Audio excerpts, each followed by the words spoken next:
വളരെയധികം പഠനങ്ങൾ പ്രമേഹത്തെക്കുറിച്ചുണ്ടെങ്കിലും അതെങ്ങനെ കൺട്രോൾ ചെയ്യണമെന്ന് ഇന്നും രോഗികൾ അറിയാത്തൊരു സ്ഥിതിയിലാണ് നാം ഇരിക്കുന്നത്. ഈ പ്രമേഹം ഞാൻ നേരത്തെ പറഞ്ഞാൽ ഒരുപക്ഷെ ജന്മനാൽ തന്നെ ശരീരത്തിൽ തുടങ്ങിയിരിക്കും, പക്ഷെ ഒരു കാലഘട്ടത്തിലേ അത് പുറമേക്ക് കാണുകയുള്ളൂ. ഈ ശരീരത്തിന് തൂക്കം കൂടുന്നതനുസരിച്ചിട്ട് പ്രമേഹം ഉണ്ടാകാനുള്ള സാധ്യത വളരെ കൂടുതലാണ്. ഒരു അരമണിക്കൂർ ആഴ്ചയിൽ 5 ദിവസം വ്യായാമം ചെയ്യുന്നത് ഏറ്റവും പ്രധാനമാണ്, പ്രത്യേകിച്ച് 35 വയസ്സിന് ശേഷമുള്ളവർ.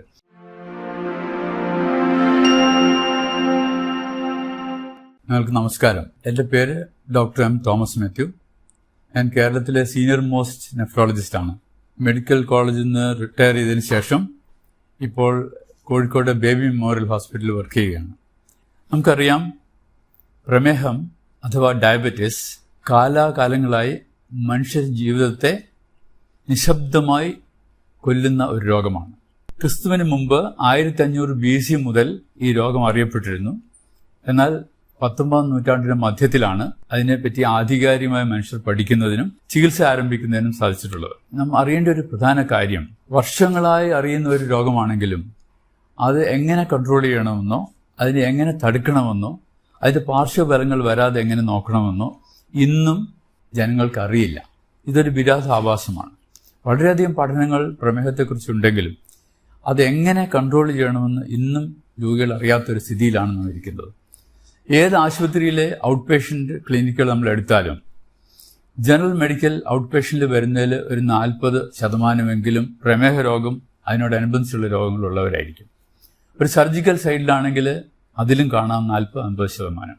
അല്ല, ഇനി സ്പെഷ്യാലിറ്റി ക്ലിനിക്കിലാണെങ്കിലോ കാർഡിയോളജി, ന്യൂറോളജി അല്ലെങ്കിൽ നെഫ്രോളജിക്കാണെങ്കിൽ 60% രോഗികൾക്കും പ്രമേഹമായി ബന്ധപ്പെട്ട പ്രശ്നങ്ങളുമായിട്ടാണ് അവർ വരുന്നതെന്ന് നമ്മൾ കാണുന്നത്.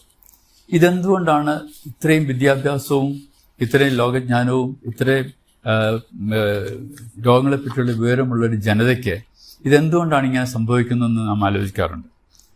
അധികം പേരും പറയും, രോഗമൊന്നുമില്ല, ഇപ്പോൾ ഒരു തലവേദനയായി ഡോക്ടർ നോക്കിയപ്പം പ്രഷർ ഉണ്ടെന്ന് പറഞ്ഞു, പിന്നെ ടെസ്റ്റ് ചെയ്യുമ്പോൾ കിഡ്നിക്ക് കേടുണ്ടെന്ന് പറഞ്ഞു. അപ്പോൾ ഷുഗർ ഉണ്ടോ നിങ്ങൾക്ക്? ഷുഗർ ഇല്ല, പക്ഷെ പണ്ടൊക്കെ കുറച്ച് ബ്ലഡ് ഷുഗർ കുറച്ച് അധികമുണ്ട്, എന്തെങ്കിലും മരുന്ന് കഴിക്കണ്ടോ? മരുന്നൊന്നുമില്ല, ഭക്ഷണത്തിൽ കൺട്രോളാണ്. ഇവിടെ ഇതാണ് സ്ഥിതി. അവർ അഡ്മിറ്റ് ചെയ്ത് നോക്കുമ്പോൾ കാണാം ബ്ലഡ് ഷുഗർ 360, ബ്ലഡ് പ്രഷർ 160/100. അപ്പോൾ പറയും ഇതുവരെ പ്രശ്നമൊന്നും ഉണ്ടായിരുന്നില്ല, ആശുപത്രി വന്നതുകൊണ്ടാണ് രോഗം ഉണ്ടായെന്നാണ് ജനങ്ങൾ ധരിക്കുന്നത്. ഈ പ്രമേഹം എന്നുള്ള രോഗം ഒരുപക്ഷെ നമ്മൾ ജനിക്കുമ്പോൾ തന്നെ തുടങ്ങുന്ന ഒരു രോഗമാണ്.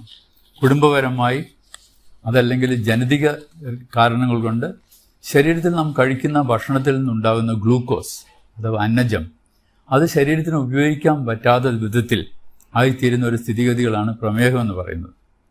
നമുക്കറിയാം 2 തരം പ്രമേഹമുണ്ട്, ടൈപ്പ് 1, ടൈപ്പ് 2. ടൈപ്പ് 1 പ്രമേഹം കുട്ടികളിലാണ് സാധാരണ ഉണ്ടാവുക. അവർക്ക് ഈ രക്തത്തിലെ ഷുഗറിനെ ഉപയോഗിക്കാൻ പറ്റാത്ത തരത്തിൽ ഇൻസുലിൻ ഉണ്ടാവുകയില്ല. ശരീരത്തിലെ ഇൻസുലിൻ്റെ അളവ് വളരെ കുറവായിരിക്കും. അതുകൊണ്ട് രക്തത്തിലെ ഷുഗർ ഇങ്ങനെ കൂടിക്കൂടി പ്രമേഹം എന്നുള്ള അവസ്ഥയിലേക്ക് വരും. അതേസമയം ടൈപ്പ് 2 അങ്ങനെയല്ല, അവർക്ക് ഇൻസുലിൻ ഉണ്ട്, പക്ഷേ ആ ഇൻസുലിൻ ശരീരത്തിലെ കോശങ്ങൾക്ക് ഉപയോഗിക്കാൻ വയ്യാത്തൊരു സ്ഥിതിയിലാണ് ഇരിക്കുന്നത്. അതാണ് ടൈപ്പ് 2. നമുക്ക് സാധാരണ കാണുന്ന പ്രായമായവരിൽ കാണുന്ന 90% ആളുകൾക്കും ടൈപ്പ് 2 പ്രമേഹമാണ്. ഈ പ്രമേഹം ഞാൻ നേരത്തെ പറഞ്ഞാൽ ഒരുപക്ഷെ ജന്മനാൽ തന്നെ ശരീരത്തിൽ തുടങ്ങിയിരിക്കും, പക്ഷെ ഒരു കാലഘട്ടത്തിലേ അത് പുറമേക്ക് കാണുകയുള്ളൂ. അതിന് വരുന്നതിന് മുമ്പ് തന്നെ പല പല ലക്ഷണങ്ങളുണ്ട്. ഒന്നാമത്, ശരീരത്തിന് ആവശ്യത്തിൽ കൂടുതലുള്ള വണ്ണം. ഒരാൾക്ക് എത്ര വണ്ണം വേണം നിങ്ങൾ ചോദിച്ചാൽ നമുക്ക് പറയാം, അത് ബോഡി മാസ് ഇൻഡെക്സ് കാൽക്കുലേറ്റ് ചെയ്യണം. ഒരാളുടെ വെയ്റ്റും ഹൈറ്റും എടുത്തിട്ട്, ഹൈറ്റ് മീറ്റർ സ്ക്വയറിലും വെയ്റ്റ് കിലോഗ്രാമിലും എടുത്തിട്ട് ആ വെയ്റ്റിനെ ഹൈറ്റ് കൊണ്ട് ഹരിച്ചാൽ അത് 18നും 25നും ഇടയ്ക്കാണെങ്കിൽ അവർ തൂക്കം ശരിയാണെന്ന് അർത്ഥം. 25നും 30നും ഇടയ്ക്കാണെങ്കിൽ അത് ശരീരത്തിന് തൂക്കം കൂടുതലാണ്, തടി, പൊണ്ണത്തടി. 30-ലധികമാണെങ്കിൽ മാരകമായ പൊണ്ണത്തടി. ഈ ശരീരത്തിന് തൂക്കം കൂടുന്നതനുസരിച്ചിട്ട് പ്രമേഹം ഉണ്ടാകാനുള്ള സാധ്യത വളരെ കൂടുതലാണ്. നമ്മളിപ്പോൾ ഇന്ത്യയിലെ കണക്കെടുക്കുകയാണെങ്കിൽ ഇന്ത്യയിലെ എല്ലാ ജനങ്ങളും നമ്മൾ നോക്കുമ്പോൾ 3%, 4% ആളുകൾക്കും ശരീരത്തിൽ ആവശ്യമുള്ളതിനേക്കാൾ തൂക്കം കൂടുതലാണ്. കേരളത്തിലാണെങ്കിൽ അടുത്ത കാലത്ത് നടന്ന പഠനങ്ങളൊക്കെ കാണിക്കുന്നത് 30% പേർക്കും ഓവർ വെയ്റ്റ്, തടി കൂടുതലാണ് ശരീരത്തിന്. ഈ തടി കൂടുതലാകുമ്പോൾ ശരീരത്ത് ഉണ്ടാകുന്ന ഗ്ലൂക്കോസ് ഉപയോഗിക്കപ്പെടാതെ ഇൻസുലിൻ കൊണ്ട് പ്രവർത്തിക്കാൻ സാധിക്കാത്ത തരത്തിൽ രക്തത്തിലെ ഷുഗറിൻ്റെ അളവ് കൂടിക്കൊണ്ടേയിരിക്കും. സോ അമിതമായ വണ്ണം, അമിതമായ ഭക്ഷണം, നമ്മൾ തോന്നിമാരി ഭക്ഷണം കഴിക്കുന്ന ഒരു കാലത്താണ് നാം ജീവിക്കുന്നത്. പണ്ട് കാലത്ത് കഴിച്ചിരുന്ന ഭക്ഷണരീതി കംപ്ലീറ്റ് മാറി, ജീവിതശൈലി കൊണ്ടിട്ട് ഭക്ഷണരീതി മാറി. ഒരാൾക്ക് ഒരു ദിവസം വേണ്ടത് അയാളുടെ വെയിറ്റിനെ 20 അല്ലെങ്കിൽ 30 കൊണ്ട് ഗുണിച്ചാൽ കിട്ടുന്ന അത്ര കാലോറീസാണ്. ഊർജം, നമ്മുടെ ശരീരത്തിന് ജോലി ചെയ്യാൻ വേണ്ടി ഊർജ്ജമാണ് ആവശ്യം. ആവറേജ് ഉള്ള ഒരാൾക്ക്, ഒരു 60 കിലോ വെയിറ്റ് ഉള്ള ആൾക്ക് ഏകദേശം 1400 തുടങ്ങി 1800 കലോറീസാണ് ആവശ്യം. ഈ കലോറീസ് നമുക്ക് എങ്ങനെ കിട്ടും? നമുക്ക് ഭക്ഷണത്തിനെ 3 തരംതിരിക്കാം. ഭക്ഷണത്തിൽ പ്രധാനമായിട്ട് ഊർജ്ജം ലഭിക്കുന്നത് നമ്മൾ കഴിക്കുന്ന ധാന്യങ്ങൾ, അല്ല നമ്മൾ കഴിക്കുന്ന കൊഴുപ്പ്, നമ്മൾ കഴിക്കുന്ന പ്രോട്ടീൻ. ഈ 3 ഭാഗങ്ങളിൽ നിന്നാണ് നമുക്ക് ശരീരത്തിന് ആവശ്യമായുള്ള ഊർജ്ജം ലഭിക്കുന്നത്. ഈ ഊർജ്ജം നമുക്ക് ആവശ്യത്തിൽ അധികം കിട്ടിക്കഴിഞ്ഞാൽ അത് ശരീരത്തിന് ഉപയോഗിക്കാതെ അത് കൊഴുപ്പായി കൂടും, ഷുഗറായി രക്തത്തിൽ ഇങ്ങനെ ഓടി നടക്കും, ശരീരത്തിൻ്റെ അവയവങ്ങൾ കയറി പിടിക്കും. ഇത് വേറൊരു വലിയ സംഗതി എന്താണെന്ന് വെച്ചാൽ, ശരീരത്തിൽ ആവശ്യമുള്ള ഷുഗറിനേക്കാൾ കൂടുതൽ ഷുഗർ ഉണ്ടായാൽ അതിൻ്റെ ചയാപചയം, അതായത് മെറ്റബോളിസം ഒരു അസാധാരണ രീതിയിലേക്ക് പോകും. സാധാരണ ഷുഗർ മെറ്റബോളൈസ് ചെയ്യുന്നത് ശരീരത്തിന് ഊർജ്ജം ലഭിക്കാനാണ്.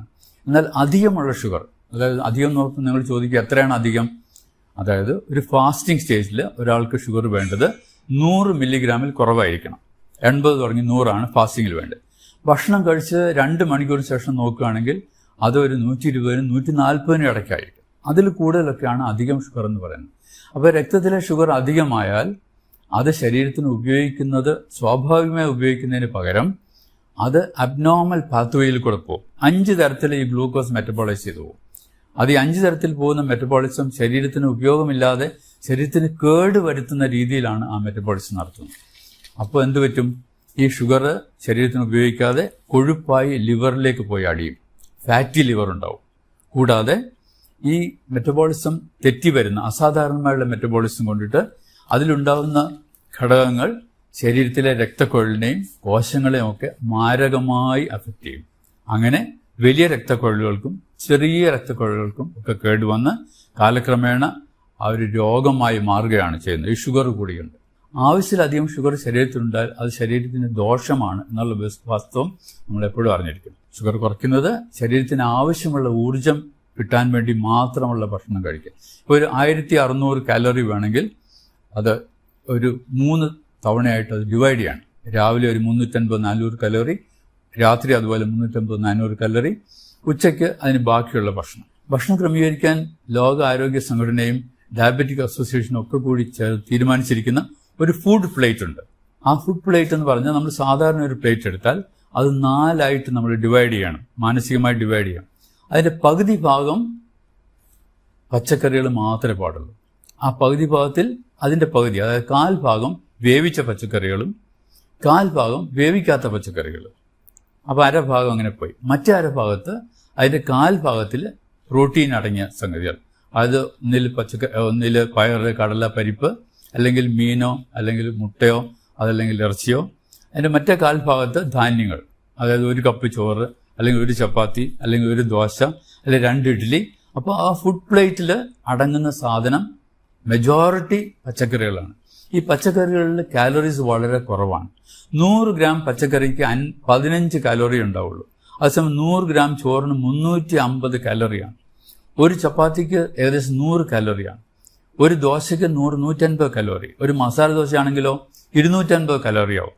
അപ്പോൾ അത് നമ്മൾ അധികമായി കഴിക്കാതെ അതിന് പകരം കൂടുതൽ പച്ചക്കറികളും കുറച്ച് ധാന്യവും കുറച്ച് പ്രോട്ടീൻ അഥവാ മത്സ്യം അല്ലെങ്കിൽ മാംസം, പച്ചക്കറി കഴിക്കുന്നവർക്കാണെങ്കിൽ പയറ്, കടല, പരിപ്പ്, അങ്ങനെ ഫുഡ് പ്ലേറ്റ് നമ്മൾ 3 നേരത്തെ ഭക്ഷണം കഴിക്കുമ്പോൾ ആ പ്രിൻസിപ്പിൾ സ്വീകരിച്ചാൽ നമ്മുടെ ഷുഗർ കൂടാതിരിക്കും. അത് വെജിറ്റേറിയനായിട്ടും നോൺ വെജിറ്റേറിയനായിട്ടും ഐറ്റംസ് നമ്മൾ താരതമ്യപ്പെടും. ബാക്കി ഭക്ഷണങ്ങളിൽ നിന്ന് നമുക്ക് കിട്ടുന്നത് അന്നജം, അതായത് ധാന്യങ്ങൾ എന്ന് പറയുമ്പോൾ അരിയാവും, ഗോതമ്പാവും, പഴങ്ങളും, അധികം മധുരമില്ലാത്ത പഴങ്ങൾ, ഇതെന്നൊക്കെയാണ് മെയിനായിട്ടുള്ള 60%, 50% എനർജി കിട്ടുന്ന ഈ ഭക്ഷണത്തിനാണ്. അതേസമയം കൊഴുപ്പ് നിന്ന് കിട്ടുന്നത് വളരെ അധികമാണ്. 20%എങ്കിലും കൊഴുപ്പ് നമുക്ക് കിട്ടണം, 20-25%. അപ്പോൾ ഈ കൊഴുപ്പിന് എങ്ങനെയാണ് കിട്ടുക? കൊഴുപ്പ് നമ്മൾ ഉപയോഗിക്കുന്ന എണ്ണ, 1 സ്പൂൺ എണ്ണയിൽ ഏകദേശം 45-50 കലോറിയുണ്ട്. അപ്പോൾ എണ്ണയുടെ അളവ് കുറയ്ക്കണം. അതുപോലെ തന്നെ പ്രോട്ടീനിന് ഒരു 20-25% കാലറീസ് പ്രോട്ടീന് ലഭിക്കണം. അതുകൊണ്ട് പ്രോട്ടീൻ കഴിക്കുന്ന അളവും കുറയ്ക്കണം. ഇങ്ങനെ നമ്മൾ കൺട്രോൾ ചെയ്താൽ നമ്മുടെ ഭക്ഷണ രീതി വളരെ കറക്റ്റാവും. നമ്മുടെ ഷുഗർ കൂടില്ല, നമ്മൾ പ്രമേഹത്തിൻ്റെ കോംപ്ലിക്കേഷൻ നമുക്ക് വരാതിരിക്കാൻ സാധിക്കും. ഇതൊക്കെ അറിയാമെങ്കിലും നാം വീണ്ടും അറിയാതെ ഭക്ഷണങ്ങൾ കൂടുതൽ കഴിച്ചു പോവുകയാണ്. അപ്പോൾ നമ്മൾ ആവശ്യമില്ലാത്ത ഭക്ഷണങ്ങൾ, ഈ സ്നാക്സൊക്കെ നിവൃത്തിയുള്ളത്തോളം ഒഴിവാക്കണം. എണ്ണക്കടികൾ ഒഴിവാക്കണം.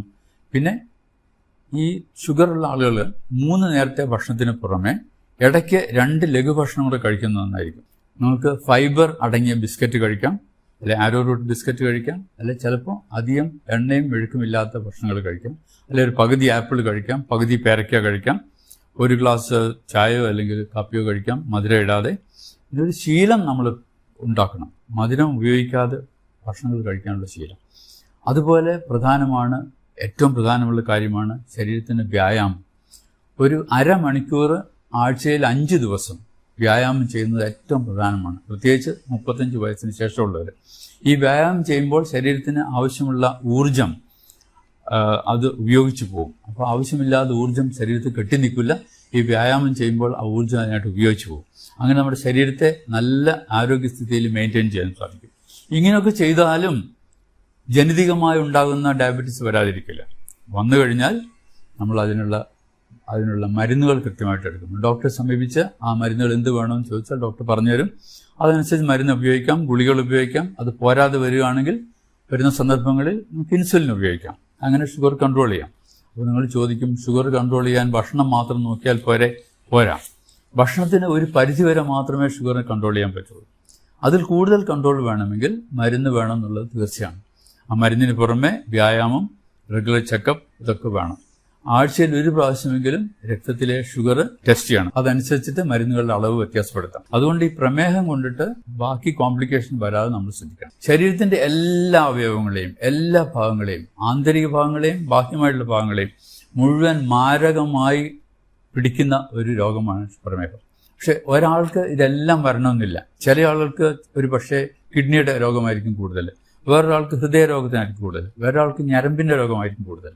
അപ്പോൾ ആർക്കാണ് എന്താണ് വരിക എന്നുള്ളത് നമുക്ക് തീർച്ചപ്പെടുത്താൻ പറ്റില്ല. പക്ഷെ ഒരു കുടുംബത്തിൽ ഒരു വ്യക്തിക്ക് ഷുഗർ വന്നിട്ട് കിഡ്നി സംബന്ധിച്ച രോഗമുണ്ടെങ്കിൽ മറ്റു ആളുകൾക്കും ആ രോഗം വരാൻ, കിഡ്നി സംബന്ധിച്ചുള്ള രോഗം വരാൻ സാധ്യതയുണ്ടെന്ന് നാം അറിഞ്ഞിരിക്കണം. അതുപോലെ തന്നെ ഒരാൾക്ക് കാലിലെ ഞരമ്പിന് കേടുവന്ന് ഒരു വിരൽ മുറിക്കുകയൊക്കെ ചെയ്യേണ്ടി വന്നാൽ നാം അങ്ങനെ ആളുകളെ കാണാറുണ്ട്. അവരുടെ കുടുംബത്തിലുള്ള മറ്റാളുകൾക്കും ഇങ്ങനെ വരാൻ സാധ്യതയുണ്ടെന്ന് നാം അറിഞ്ഞിരിക്കണം. ഇപ്പോൾ ഉള്ള കണക്കനുസരിച്ചിട്ട് നമ്മുടെ ലോകത്തിലെ ഇന്ത്യ രാജ്യത്തിനാണ് 2ാം സ്ഥാനം ഷുഗറുള്ള ആളുകളുടെ. ആ ഇന്ത്യ രാജ്യത്തിൽ തന്നെ കേരളത്തിലാണ് 1ാം സ്ഥാനം. ഇതെന്തുകൊണ്ട് ഇങ്ങനെ വരുന്നു എന്നുള്ളതിന് ഒരുപാട് പഠനങ്ങളുണ്ട്. ഒരുപക്ഷെ നമ്മുടെ ജനിതക മാറ്റം കൊണ്ടായിരിക്കാം, അല്ലെങ്കിൽ നമ്മുടെ ജീവിത ശൈലി മാറ്റങ്ങൾ കൊണ്ടായിരിക്കാം, അല്ലെങ്കിൽ അടുത്ത കാലങ്ങളിലുണ്ടായ ഫുഡ് ഹാബിറ്റ്സിന്റെ മാറ്റങ്ങൾ കൊണ്ടായിരിക്കാം. അപ്പോൾ ഇങ്ങനെ വരുന്ന ഷുഗർ ഭാവിയിൽ ഈ ഇൻസുലിനൊക്കെ ഉള്ളതുകൊണ്ട് ജീവിത ദൈർഘ്യം കൂടും. ജീവിത ദൈർഘ്യം കൂടുന്തോറും ഈ രോഗത്തിന്റെ കോംപ്ലിക്കേഷൻസ് കൂടുതൽ വന്നുകൊണ്ടിരിക്കുകയാണെന്ന് നാം മറക്കരുത്. അപ്പോൾ ഈ കോംപ്ലിക്കേഷൻസ് വരാതിരിക്കണമെങ്കിൽ കൃത്യമായി നമ്മളിതൊക്കെ നോക്കി വെച്ചിരിക്കണം. ഏതൊരു പ്രായം ആയ ആളും, 30 വയസ്സിന് കഴിഞ്ഞ ആളും വർഷത്തിൽ ഒരിക്കലെങ്കിലും അവരുടെ ബ്ലഡ് ഷുഗർ നോക്കണം. ബ്ലഡ് ഷുഗർ നോക്കുമ്പോൾ അത് വേണ്ടതിലധികമാണെന്ന് കണ്ടാൽ തീർച്ചയായും ഡോക്ടറെ സമീപിച്ച് അവരുടെ വെയിറ്റ് മനസ്സിലാക്കണം. വെയിറ്റ് അനുസരിച്ചിട്ട് അത് ക്രമീകരിക്കണം, ഭക്ഷണ രീതി ക്രമീകരിക്കണം. നമ്മൾ ഒന്ന് രണ്ട് നമ്പേഴ്സ് ഓർത്തിരിക്കുന്ന എപ്പോഴും നല്ലതാണ്. Number 30, number 40, number 70, number 80, number 90. നമ്മൾ ചോദിക്കുന്നത് എന്താ നമ്പർ? നമ്മുടെ 40 എന്ന് പറഞ്ഞാൽ ആണുങ്ങളുടെ കഴുത്തിൻ്റെ ചുറ്റളവാണ്. കഴുത്തിൻ്റെ ചുറ്റളവ് 40 കൂടിയാൽ പ്രമേഹം വരാനുള്ള സാധ്യത കൂടുതലാണ് ചുരുക്കം. അത് സ്ത്രീകൾക്കാണെങ്കിൽ 30 കൂടുതലാണെങ്കിൽ അതും പ്രമേഹം വരാൻ സാധ്യതയാണ്. ഇനി നിങ്ങൾ ചോദിക്കുക എന്താ 70% ആളുകൾക്കും പ്രമേഹമുള്ളവർക്ക് കോംപ്ലിക്കേഷൻസ് വരും. അപ്പോൾ ഒരു പ്രമേഹമുള്ള ആൾക്ക് കോംപ്ലിക്കേഷൻ ഉണ്ടാകാൻ സാധ്യത വളരെ കൂടുതലാണെന്ന് ഓർക്കണം. 80 എന്താ? 80 എന്ന് പറഞ്ഞാൽ നമ്മുടെ വയറിൻ്റെ ചുറ്റളവ്, പുക്കിളിൻ്റെ സൈഡിൽ കൂടി വയറിൻ്റെ ചുറ്റും ഒന്ന് മെഷർ ചെയ്താൽ 80 സെൻറ്റിമീറ്റർ സ്ത്രീകൾക്കും 90 സെൻറ്റിമീറ്റർ ആണുങ്ങൾക്കും. അത് കൂടുതലാണെങ്കിൽ അവർക്ക് പ്രമേഹം ഉണ്ടാകാനുള്ള സാധ്യത വളരെ കൂടുതലാണ്. അവരുടെ തടി വളരെ കൂടുതലാണെന്ന് ഓർക്കണം. 90 കൂടുതലുള്ള പുരുഷന്മാരും 80 കൂടുതലുള്ള സ്ത്രീകളും വളരെ വളരെ വളരെ ശ്രദ്ധിക്കണം. അത് കുറയ്ക്കുന്നത് നമ്മുടെ ഭക്ഷണത്തിൽ കൂടിയും എക്സസൈസിൽ കൂടിയും ഒക്കെയാണ്. അതിന് ബുദ്ധിമുട്ടുള്ള കാര്യമല്ല. കൂടാതെ വേറെ ചില നമ്പേഴ്സ് നമ്മൾ ഓർക്കണം. രക്തസമ്മർദ്ദം, പ്രമേഹം ഒക്കെ കൂട്ടാളികളാണ്, ഒരുമിച്ചാണ് അവർ പോവുക. 30 വയസ്സ് കഴിഞ്ഞാൽ തീർച്ചയായും രക്തസമ്മർദ്ദം നമ്മൾ നോക്കിയിരിക്കണം. അതൊരു നിശബ്ദ കൊലയാളിയാണ്. യാതൊരു സൈൻസും സിംറ്റം ഇല്ലാതെ പെട്ടെന്ന് ഒരു ദിവസം ബ്രെയിൻ അറ്റാക്ക് വരും, അല്ലെങ്കിൽ ഹാർട്ട് അറ്റാക്ക് വരും, അല്ലെങ്കിൽ കിഡ്നി ഫെയിൽ ചെയ്യും.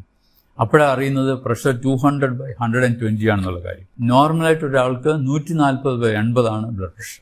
അതിൽ കൂടുതലുണ്ടെങ്കിൽ അതിൻ്റെ കാരണം എന്താണെന്നും അതിൻ്റെ ട്രീറ്റ്മെൻറ്റ് എന്താണെന്നും നമ്മൾ തീരുമാനിക്കും. ഇപ്പോൾ ആശുപത്രിയിൽ പോകുമ്പം നമ്മൾ കാണുന്ന രോഗികൾ വരും, അപ്പോൾ ഡോക്ടറെ എനിക്ക് കാല് വേദനയാണ്, മുട്ടുവേദനയാണ്, കാല് തരിപ്പുണ്ട്, അത് നിങ്ങൾക്ക് വേറെ എന്തെങ്കിലും അസുഖം ഉണ്ടോ എന്ന് ചോദിച്ചാൽ അസുഖമൊന്നും ഇല്ല എന്ന് പറയും. പിന്നെ ചോദിച്ചു വരുമ്പോഴാണ് തരുന്നത് 20 വർഷമായിട്ട് പ്രമേഹ രോഗമുണ്ട്, 15 വർഷമായിട്ട് രക്തസമ്മർദ്ദമുണ്ടെന്ന് അവർ പറയുന്നു. ഒരു 50 വർഷമായ രോഗികളെ കണ്ട് പരിചയമുള്ള എനിക്ക് നിങ്ങളോട് പറയാനുള്ളൊരു പ്രധാന കാര്യം അതാണ്.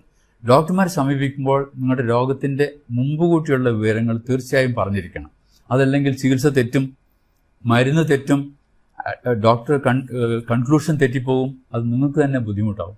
അപ്പോൾ അവനവർക്കുള്ള രോഗത്തെപ്പറ്റി നാം അറിഞ്ഞിരിക്കണം. അത് മറ്റുള്ള ഡോക്ടർമാരടുത്ത് പറയാൻ മടി കാണിക്കരുത്. ഡോക്ടർ ഇങ്ങനെ ചോദിച്ച് സമയം എടുത്തിട്ട് കണ്ടുപിടിക്കുന്ന ഒരു കാര്യമല്ല.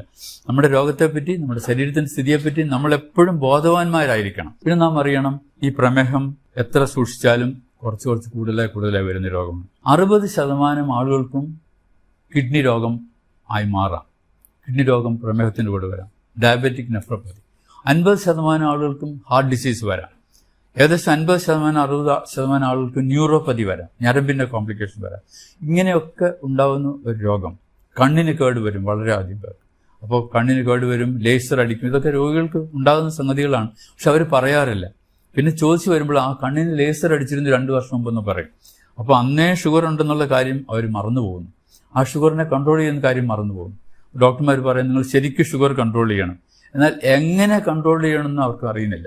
ഭക്ഷണത്തിൽ ക്രമീകരിക്കുക, എക്സസൈസ് ചെയ്യുക, വെയിറ്റ് കുറയ്ക്കുക, ഈ പ്രധാന കാര്യങ്ങളെല്ലാം നമ്മൾ സൂക്ഷിച്ചാൽ കൂടുതൽ കോംപ്ലിക്കേഷൻ ഇല്ലാതെ ഡയബറ്റീസിനോട് കൂടി ഒരു സുഗമമായ ജീവിതം നയിക്കാൻ സാധിക്കും. നമുക്ക് മനസ്സിലായെന്ന് കരുതുന്നു. Thank you very much.